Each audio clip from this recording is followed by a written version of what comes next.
Fit-19 ta' Novembru 2018, Heritage Malta tadbidu għall-ewwel fażi ta' wieħed mill-aktar proġetti ambizzjużi li qatt daħlet għalihom l-Aġenzija. Imqasmin fuq medda tal-fuq minn 900 metru kwadru, il-kurituri tal-Piano Nobile kif ukoll l-uċċelliera, is-sala fejn il-Gran Mastri kienu jżommu għasafar eżotiċi u li ġiet skoperta mill-ġdid fil-Palazz tal-Gran Mastru fil-Belt Valletta, fil-bidu kienu maħsubin bħala loġġa miftuħa li tagħti għal fuq il-bitħa ta' Nettuno. Ir-restawr tal-kurituri bi spiża ta' 4 miljun euro huwa parti minn proġetti kbar ta' 10 miljun euro mill-Fond Ewropew għall-Iżvilupp Reġjonali li jinkludi t-teħid tal-armerija lura fil-post oriġinali tagħha. Din inbniet apposta għal ħabta tal-1605 u fija kien jiltaqa' l-Parlament mill-1976 sal-2014. Jinkludi wkoll ir-restawr tal-uċċelliera u l-introduzzjoni ta' esperjenzi ġodda li jinvolvu direttament lill-viżitatur, fosthom ċentru tal-viżitaturi fil-Ġnejna tal-Larinġ, kif ukoll il-kmamar li qabel kienu okkupati mill-Uffiċċju tal-Avukat Ġenerali. L-ewwel pass f'dan il-proġett kien id-dokumentazzjoni bi 3D laser scanning tal-kundizzjoni attwali tal-kurituri. B'din l-analiżi dettaljata setet tinħoloq mappa tad-deterjorament ta' elementi varji u mbagħad setgħu jitneħħew minn posthom il-lunetti u s-suffetti li huma xogħlijiet fuq it-tila. Matul it-tieni gwerra dinjija, is-suffett impitter mas-saqaf minn Niccolò Nazoni bejn l-1723 u l-1725 tneħħa mill-post biex jiskansa l-periklu. Meta tqiegħed lura f'postu fis-snin 80 ġie maqsum f'partijiet 8 piedi b'4 l-waħda li twaħħlu mal-ġablaw u ma' folji tal-plywood. B'xorta ħażina t-tneħħija tas-suffett biex jiġi restawrat kixfet sitwazzjoni li ma kinitx imbassra. Partijiet kbar mis-saqaf tal-konkos li kien sar wara l-gwerra kellhom ħsarat kbari kawżati mill-ilma u setgħu jisfrondaw minn mument tal ieħor.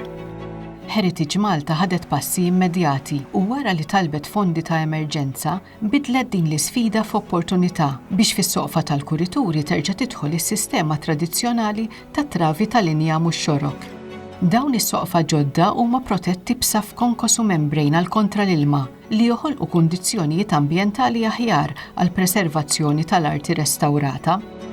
Ir-restawr tal-pitturi tas-suffetti beda billi t-tila oriġinali inqalet minn mal-ġablu. It-tila mbagħad ġiet konsolidata u msaħħa biex tkun aktar stabbli. F'dik li qabel kienet is-sala tal-armerija infirxet stampa tad-daqs reali tal-kuritur u t-tila tqedet fuqha.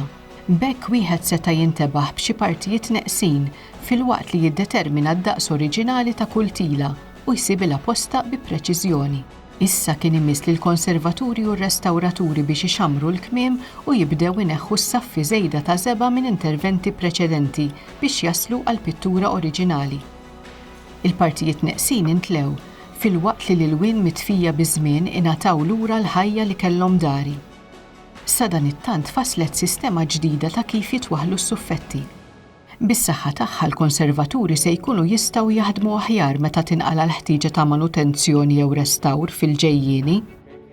Wara li l-pitturi tqedu lura f'posthom, strixxi tal-karti twaħħlu fuq ix-xfarijiet bejniethom u mbagħad inżebgħu biex ix-xfarijiet ma jibqgħux jidhru.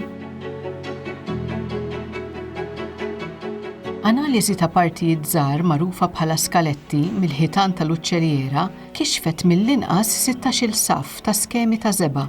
Ittieħdet id-deċiżjoni li l-lewn li jintgħażel ikun dak minn waħda mill-ewwel skemi li għandu mill-okra u l-fuħħar. Ir-restawr tal-uċċelliera u l-kurituri ħareġ fid-deher ukoll ħafna tiżjin fuq il-ħitan u l-lunetti li kien motti b'saffi ta' żeba jew saħansitra b'artefatti oħra.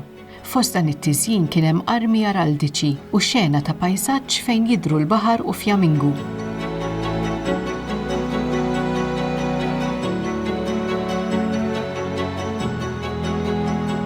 Mal-milja ta' snin l-art tal-irħam ikkulurit li kienet saret f'nofs is-seklu 19 u li oriġinarjament kienet taċ-ċangatura ukoll sofrit il-ħsara li jġib miegħu iż-żmien. Wara xogħol li sar b'reqqa kbira u bl-użu ta' materjali oriġinali, wieħed issa jista' jerġa' jara l-iskema kif kienet fil-bidu. Grazzi għal din il-ħidma kollha, il-kurituri ta' dan il-palazz li kien iċ-ċentru tal-poter f'Malta għal 500 sena se jiddu għal darb'oħra u jħajru ġenerazzjoni ġdida ta' viżitaturi tmit riġlejha f'dawn is-swali mfawrin bl-istorja.